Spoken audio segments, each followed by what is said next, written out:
mothers are busy in the morning dropping their kids off, and they pull up because it's safer to let the kid off on somebody's sidewalk. But I have to repair my bricks.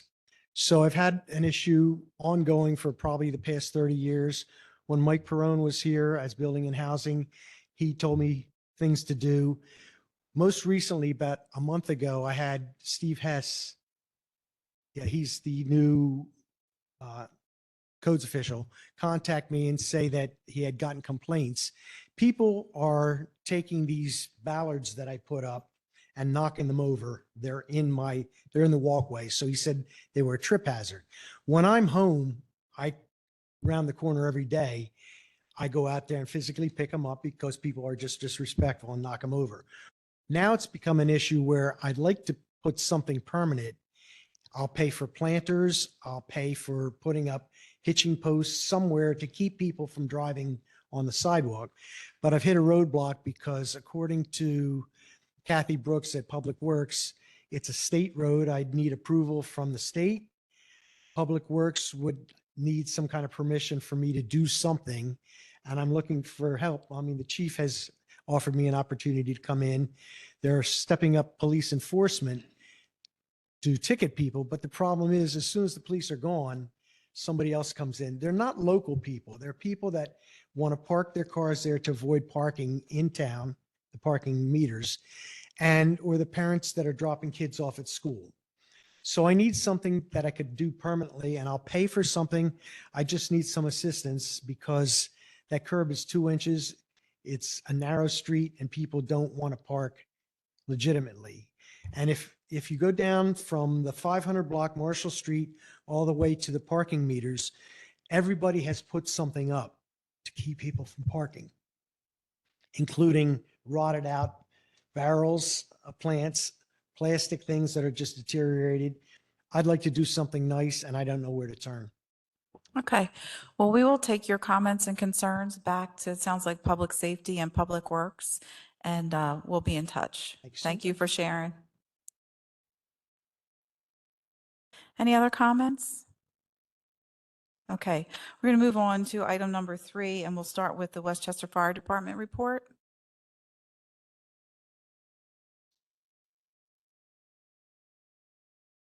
Good evening, Mark Scanlon, Fire Chief. For the month of February, the fire department responded to 147 calls. In the borough, there were 53 incidents. I'm sorry, 118 incidents in the borough. Significant incidents was an accident with entrapment on Pottstown Pike in West Goshen Township. There was a vehicle fire on Wilmington Pike in Thornberry Township, a house fire on South Matlack Street, which was contained to a bedroom, and a building fire in Thornberry Township, which was a kitchen fire at a restaurant. Members completed 1,464 hours of training, bringing the year's total to 3,241 hours of training. Property loss for February was $118,973, bringing the year to $122,473. Respectfully submitted. Any questions? No questions in the committee? No, I did have one. I'm sorry, one question. On the graph, and maybe it's probably the next presentation, there is about 65% false alarm calls, roughly, Uh, or about 60%. for the year, Yeah. 61%, 61.86%. Yes. How can you or we So educate people about about false alarms, or what does that entail? So the department started, they put in a fee structure for false alarms in the borough. They received 2 alarms that are at no charge. On their 3rd alarm, they start getting fined. That's residents, that's college housing, that's everyone. It's just every time we go there, we let them know you need to get your alarm service. You need to contact your property manager so we don't keep coming out. But we did start charging fees for repeat offenders. That's good to know. Thank you. Yes. Okay, moving on to the Westchester Police Department.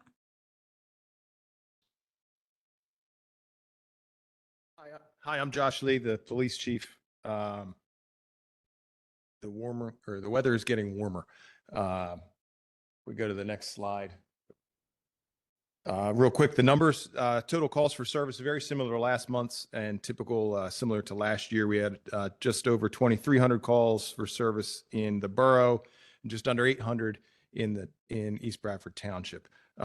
Notably, crime is tracking very similar to last year, February of last year.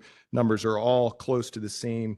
Notably, we have almost a 75% clearance rate on our violent crimes and our Part 1 crimes, including burglaries, which is good. And we expect as the months or as the weeks move on, the warmer weather for business to pick up as we move on. We've been out in the community like we consistently are. Here you see Officer Livesay, one of our newer officers, enjoying himself at the Hillsdale Elementary School last month for a parent-teacher organization carnival. And if we move to the next slide, there's Marty Deegan. He retired last week. I miss Marty every day. But there he is 30 plus years ago and just a month or two ago. Hasn't changed a whole lot. And I take this moment just to say how much fun I'm having in my position as chief and how honored I am to come here every month. And I know that this is just one of the things that you expect and one of the things that I do. But if there's ever anything more that you want from me or a different format, you want to see something or questions you have, please feel free to reach out. I know obviously that goes without saying, but I take this opportunity to say that. Thank you. Yes.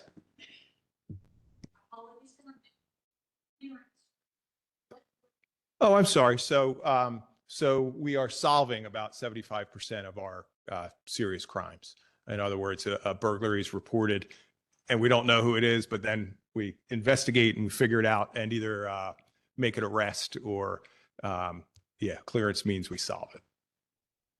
Okay. I actually had the same question, so it's not a newbie question, but thank you. So using that 75%, is that like relative to your peers? Is that high, low, average? That's high. Yeah. I hope it stays that high. You know, I'm speaking for the month there. Typically we have about a 60%, 60 to 65% clearance rate for serious crimes.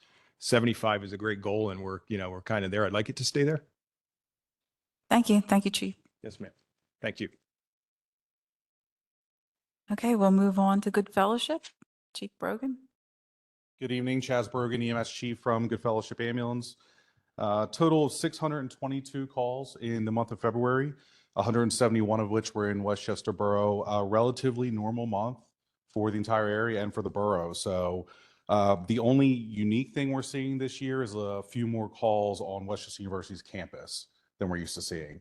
I don't know why that is, but there seems to be an uptick there. So last month, 1 in 5 calls in the borough were on Westchester University's campus. So we'll keep an eye on that. Always looking to build relationships with them and try to talk through that if we can. So that's really it for the report. Any questions on that? Good.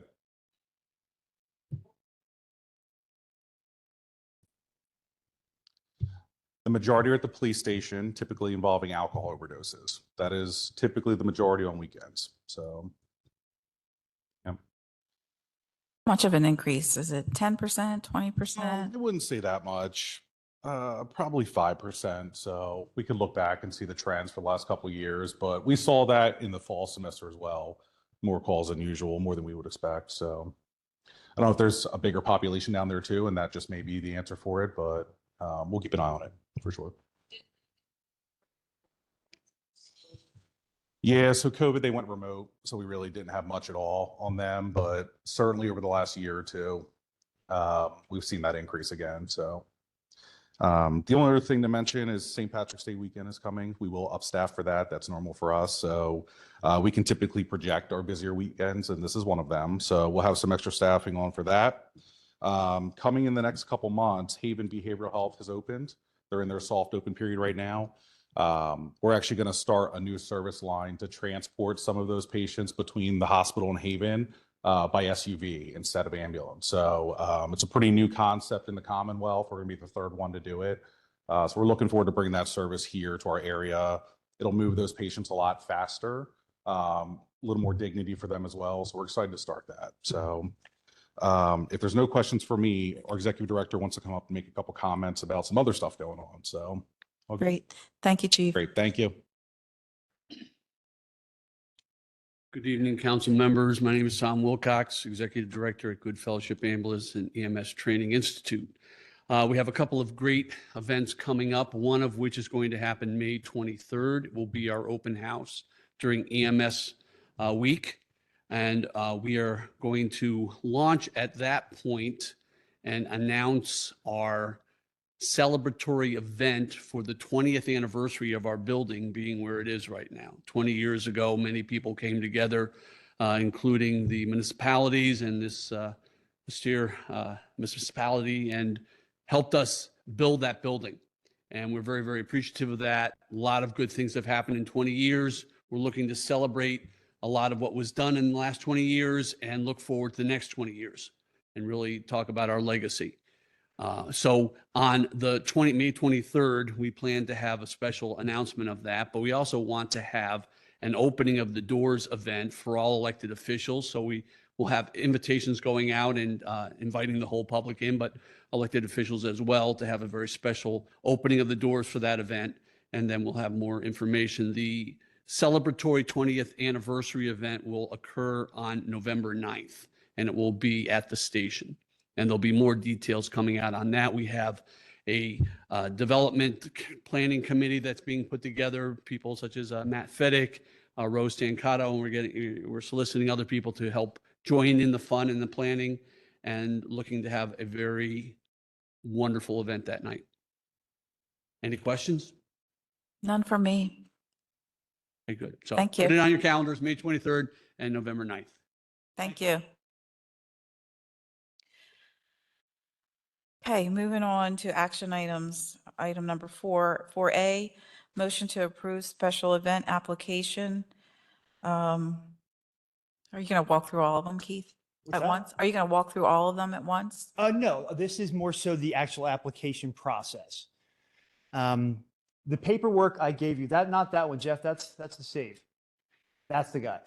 The paperwork I gave you for you to just review quickly, just so you can get an idea of what some of these larger events, the manpower and the numbers that are exchanging hands over the last 2 years. There's a couple of the big events, the Christmas parade, restaurant festival, chili cook-off, things of that nature, just so you get an idea of what we're working with here when we're doing a special event application. What we're looking to do with the new special event application is pretty much the same format. Jeff, if you scroll all the way down to the last page of this one, please.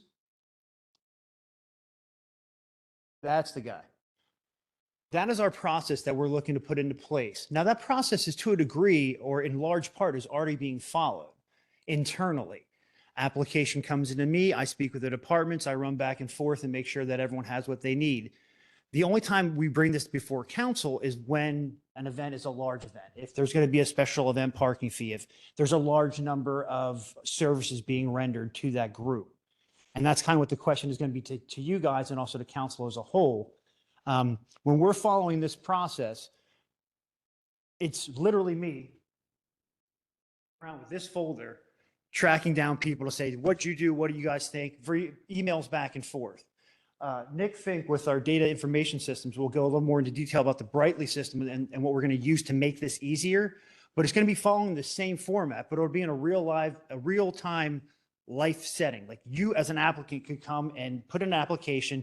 You could see where it is in the application process. Currently, you can't do that. You got to call me. Hopefully you get a hold of me. I go through the file. I'm waiting on the police, or I'm waiting on this. This format will be able to say, okay, you've submitted an application. I've done my part. I've passed it on to the departments. Ambulance has looked at it. Fire's looked at it. They can go throughout the process and see where it is along, because that's one of the biggest questions we have from the applicants or the organizers. Where do I stand? It's not always the easiest for me to get in touch with a certain police officer or the fire department or the ambulance, because we all work different schedules and different shifts. So with this, once the information comes in, we all have time to look at it. We all have time to look at our own individual parts, but we can look at the parts as a whole too, because there's a lot of interdepartmental conversations and working together. The police may need the public works department to do this, or parking may need public works to do this. So all that information will be all shared instead of sending numerous emails and spreadsheets, that this gets taken care of. So if you go to the next one, this is what it's supposed to look like. Can I ask a question, Sure. Mr. Karowski? Was this an attachment for the meeting tonight? Yeah. Because Yeah. did you see it? Oh, we didn't see it. I didn't see It's this not on this attachment either. website. It was supposed to be attachment. I Yeah. apologize. I posted it. I apologize. I thought it was up there. I don't know what to say. I thought it was on the website. This is the special event application format. So for that, I apologize. The next format or the next page, Jeff, is really what it kind of looks like currently. It's literally me running back and forth to every single department. Within the memo that's there, there's numerous questions that are asked of each department of each application that comes in that says, what's the size? What's the scope? Is there alcohol? What streets are being closed? How many people are attending?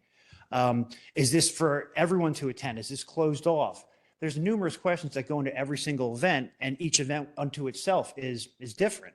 I mean, I know we run several events every year, the Restaurant Festival, Turk's Head thing, but every year, even though those events are very similar, there's tweaks and changes that make them different that have to be reviewed every year. Now, what we're asking of the committee and also of council is when this process comes along and we're moving through it, our recommendations to council is that if any time that either Gay, High, or Market are being closed in any form or fashion, then we would bring it to you to discuss your approval situation. And upon your approval or denial, would then invoke the special event parking fees. As per the paperwork I just showed you, in years past, the organizers themselves would come to council and say, the fees are too high or whatever it may be, we're looking for some relief. And in the past, council has said, okay, I'm taking the Christmas parade, for example, we'll say, for all the monies that we collect at the parking lot for the special event parking fees, we're going to give you 50% of that to help offset the cost. Now, we're not actually giving them the check. We're just deducting that number from their overall cost. But those, as you can see, are some pretty big numbers. So those are questions that should be asked of council. The events that are larger in nature, but don't necessarily close the downtown or would be useful for the special event parking fees. Again, say the Turk's Head Music Festival. It's a large event. There's a lot of different entities that go into making that event happen, but it's at Everhart Park. So therefore, no one's going to be parking up here in town at the garages to walk 6 blocks down to the park. I think those events should still be reviewed by council, but the special event parking fee would be a non-issue. With that being said, the question I'm asking, or I guess we're asking is, I'm going back several years to when this whole process started. Council wanted to see every single application that came across, whether it was a 5K, a block party, you name it.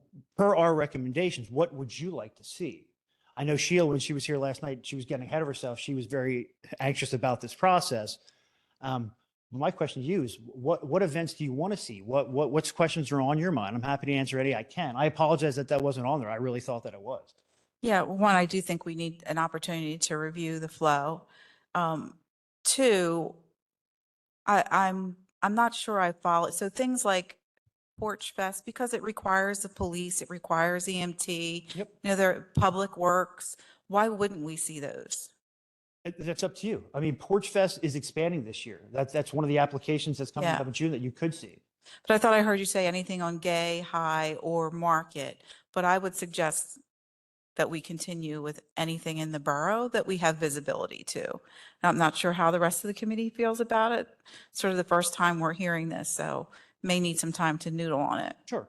Well, when I say all the events, I mean, like I said, there were many, many more events when I got tasked with this process back in like 2016. There was something like 82, 85 events that took place in the borough.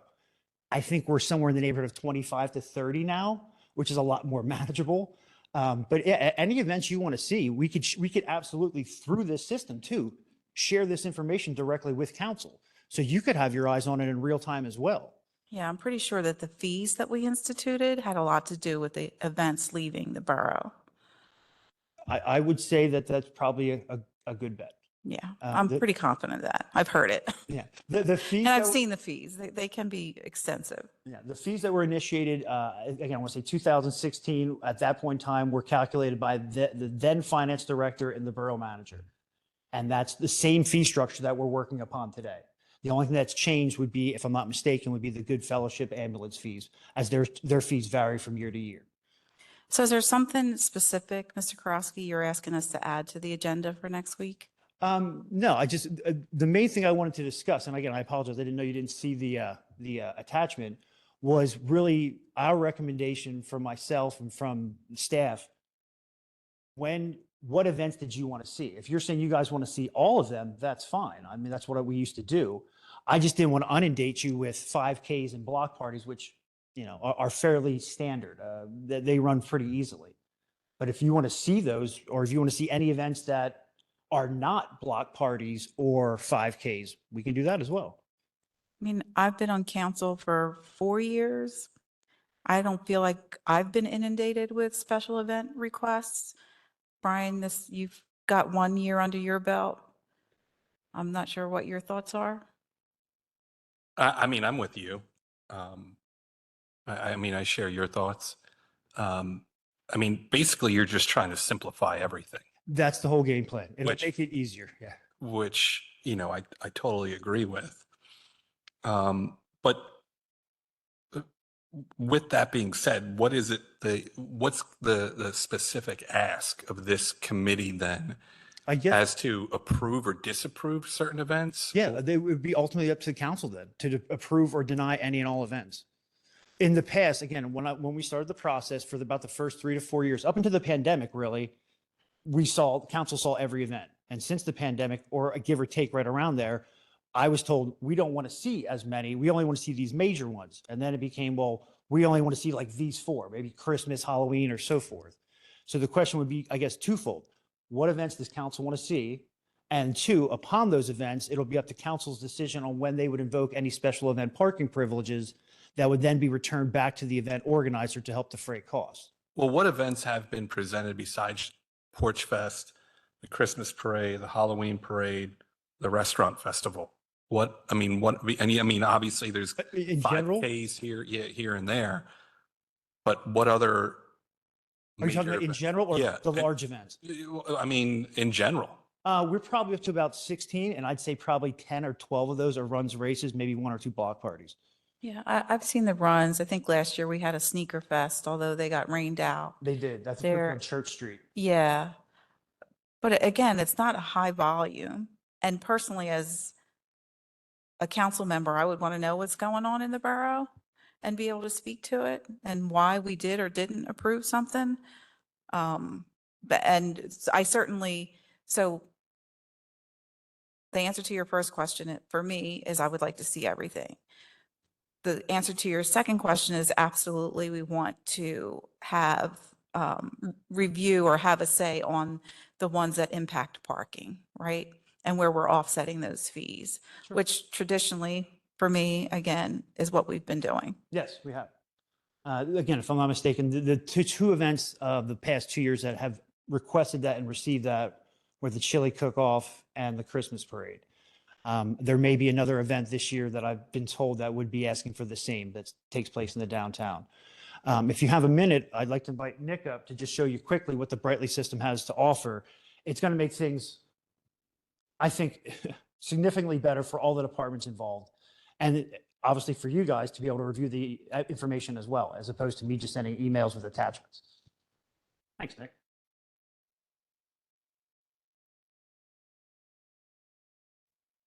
Nick Fink, data manager. All right, so I don't know how many of you guys have seen the new permitting system yet. So this is our public portal. So Jeff, you scroll down a little bit. Basically, they come in, they have to create an account. So we have all their contact information. They give us a location. Jeff, you could keep scrolling, please. So this is our details. Everything's just digitized now. We can keep scrolling. It auto calculates the application fee based on the event type. Just collects all this information. They have to have their submittals in order to complete the application. Jeff, we could keep scrolling. And then if we could open up the approval steps, they can just follow along the approval here now.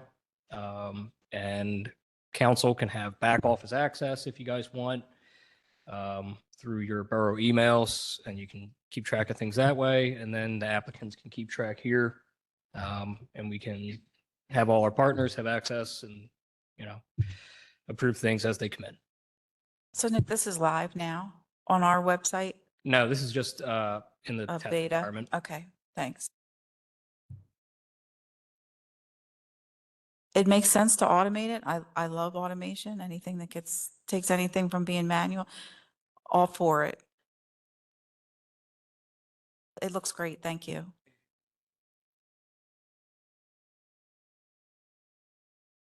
Yeah, and what I would say, what you can take back too, is once you start collecting the data in a equal way, right, in the system, right, then I'd say to you, right now Lisa's saying all of them, and I don't know because I'm brand new. I don't even know what constitutes like an event that someone has to apply for technically with the borough. But my question would be, don't ask me. You tell me. You come to us with these are the things that are entailed in an event. This is all the events that we have. These events only need this, this, and this. We can handle it ourselves. You really need to see it. If you didn't, that would save us time. Sure. But I think that would be, if you ever wanted us to come back to you and say, not all, it would need to be a proposal from you with good details behind the why, like why you don't think we need to see it on any given basis. Right. And maybe after the second half of this year, when this system's up and running, you may come back next year and say, we only want to see X, Y, and Z or whatever. And that's part of the process. It's not a problem at all. I'm up for the next like 3 things, so I'm going to stick around. Okay. All right. So we will move on to, Are we approving that process then? Approve the automation of the oh, process. approving the automation. That makes sense. Yeah. Well, It's I mean, it's not on the automated agenda. yet. That's why we're I asking. apologize No, that no, I I mean, really thought the attachment was. Item A, motion to approve the special event application process. Process. So that's the automation is what you're looking Basically, for. We're literally just Okay. taking it from paper to automation. It's following the same process. It's just getting everyone more involved in a digital format. Okay. So would that be a recommendation committee? I don't have Yeah. any objection to it, so I'm fine with it. Okay, perfect. I'm good. Yeah. All right, action item number B is approve the February 2024 meeting minutes. Any questions on that? No. Okay, consent. And then motion, item number C,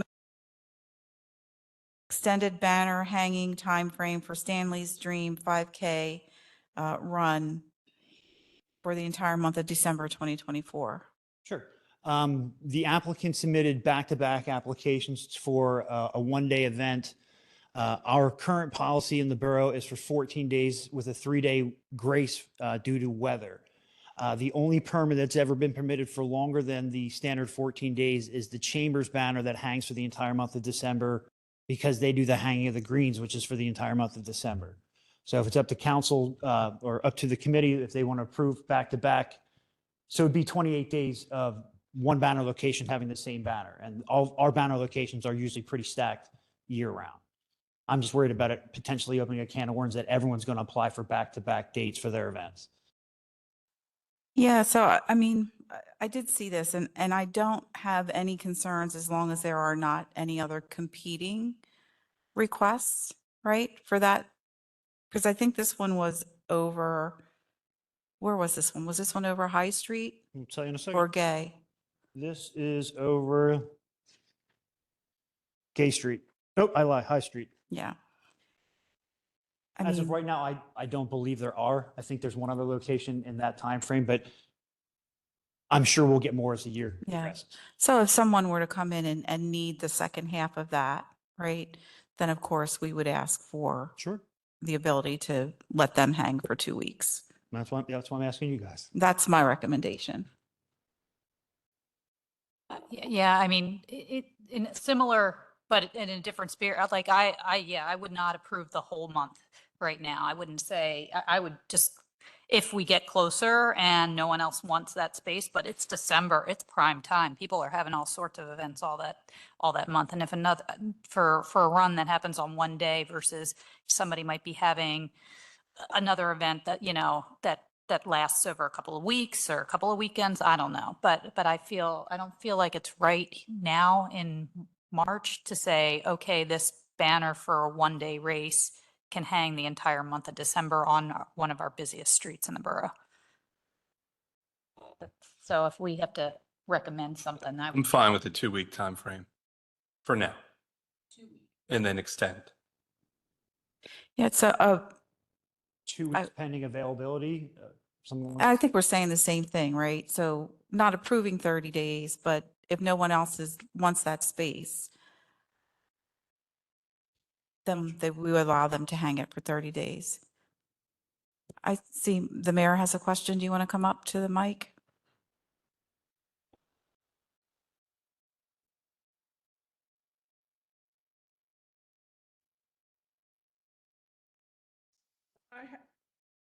I'm the mayor. So I happened to be in the office when Stanley Edwards, it's Stanley and his wife who do this for their son who died of brain cancer many years ago. And they've had this event for at least 20, maybe more. Yeah, at least 20 years. And I think what precipitated this was their banner was hanging. It got taken down because the Chambers banner got put up. The Chambers banner was hanging, was taken down, and Stanley Dreams banner got put up. And then that got taken down, and the Chambers banner got put back up because they had permission to have the entire month. And so what they would like to see, since it's New Year's Day, is a little bit longer time frame in the beginning of, from the middle, if not the whole month, but at least the middle, because they were told it was first come, first served. You get your application in, you get first priority. And so that's what they were told. And so that's why they got their application in extra quick this year for December, because that's what they were told, get your application in quick. And so they were trying to get their banner up a little bit earlier than just what they got last year. And so they weren't competing with the chamber so that theirs would be up just a tad bit longer. So I guess they put in for the whole month, but if you could do the last 2 weeks in December at least, then that would be great, because I don't think they quite got that before. Because the chamber with lights up, even though the Christmas parade was gone and over with, technically lights up was still in place. So I guess instead of the 5th, we could put that as the 15th if they want to make that arrangement, then I'm fine with that. It's or after because there's not a lot of things after the parade to the new year. The parade is what date this year? Do we know yet? The 7th or 8th. It's a little later this year, so if we could get it after the parade and have it up until the 1st. Mr. Because Crosby, I don't know of any other events in December that have a banner.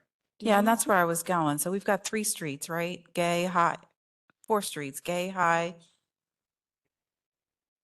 So, and Stanley's Dream is requesting High Street. Do you know, and I know it's only March, right? But do you know, in addition to the Chamber and Stanley's Dream, are there 2 other banners that we need to hang in December?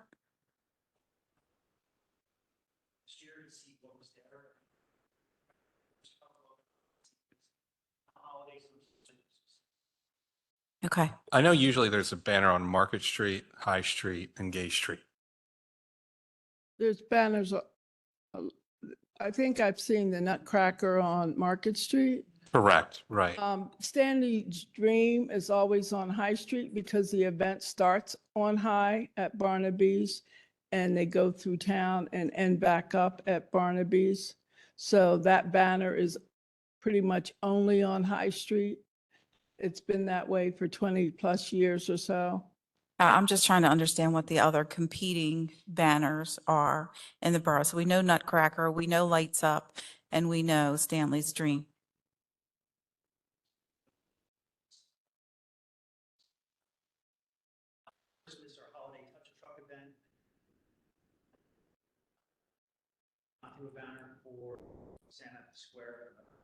I can look back at next year's calendar. So how many do we have in? And I would agree with you, Mr. McGinnis, if we want to make sure that this is up and prevalent before the race on January 1st, this probably needs to say December 15th to, whatever that, the 30th, 31st, just so there's visibility for at least those last 2 weeks. So it might be worth a call to Mr. Edwards to make sure that he's okay with that change, assuming that we're not able to hang it for 30 days. Yeah, I mean, it sounds to me like the root cause of the whole issue and why they're doing this year is because somewhere along the way it was approved for another organization to have a banner up for a whole month, right? So if we just don't do that and go back and tell them to apply for the 15th if they have, you said back-to-back applications. Do they have 2 applications in for two weeks? So what's the other one start at? Has that already been approved? And does that start at the 15th already?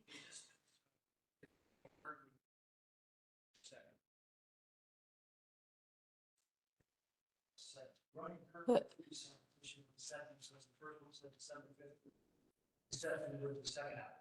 what's the second application? Well, So that would be the whole month. what, So if you could consider having it after Lights Up after the Christmas parade is over. I mean, that's been the competing banner on that particular street. Kris Kringle, I think, just started last year. This has been over 20 years.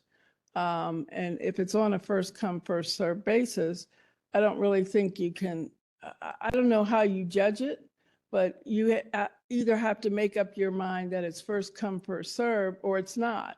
Because what you're saying here is that, yes, it's first come, first served, but if they want something, we're going to oblige, or if they want something, we're going to oblige. So I think you have to kind of figure out how you do it.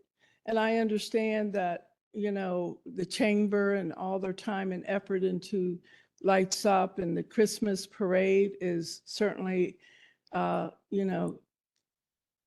worth its due. But when you start talking about these other particular organizations, you have to weigh the whole thing. I would like to see them, since they've been doing it for so long, and there was miscommunication last year in this whole entire process, and their banner got taken down and then put back up. And even though the parade was over, Chamber wanted its banner still up until the end of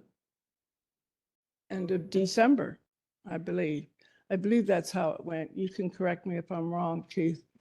But anyway, so even if the first application can't be accepted because you still have the Christmas parade going on, if you say that's dated for the 5th, can we look at the last 2 weeks? Yeah, I mean, I think we can find a workable solution. And I agree, we just need to have some consistency, right? And stick to it, which should be fairly simple. It's not self-serving like the chamber banquet is and the Kris Kringle mark is, but it is for people who've lost their child to brain cancer, and that's not for nothing. Any other comments on Stanley's Dream? No. Okay.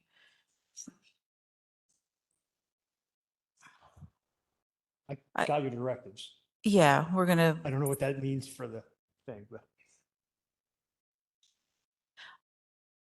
work out internally. Or Yeah, how do you- I don't how do you think it's- state that. I Yeah. think you have to go back and get them to update their application to start I'll from just the take- 15th, right? They're going to get the last 2 weeks of the month with the potential of the first 2 weeks, should there be any availability. great. That's can be handled. Okay. Motion to approve extended banner hanging, Motion to approve for the Borough of Westchester's 225th anniversary parade on April 21st, 2024, rain date the 28th. Yes. And the mayor can speak more to this as she's on the committee. The Parks and Rec Department is planning the parade with the committee. You will all be getting invitations shortly, if you haven't already, from the mayor directly. just so you know, the 225 and Halloween parade can be interchanged. It's literally the same setup, the same layout, everything's the same. We know how that event works. We know what it takes to run it. I don't know if it'd be quite as large as the Halloween parade. We don't have the marching bands because a lot of the marching bands from the high schools and the university aren't really in session in the spring. But we will have music. We will have marching bands, floats, dignitaries, former mayors. So we're asking basically for the approval of the special event application. The police have already signed off on it. I know the ambulance is going to be a part of it. The fire department's going to be a part of it. Our public works department is involved, but it's ultimately coming because going back to the special event application in general, any new event of large scale, minus a 5K or block party, is supposed to come before council. Any event that's currently established that has a major or significant change from a previous year's approval needs council's approval. So while this event is technically the Halloween parade reincarnated, it is a new event. So that's why I'm here to ask for approval. I don't have any questions. I don't either. Cool. Thank you. Thank you. Moving on to item number 5, any other business? Okay, seeing none, the meeting is adjourned. 13.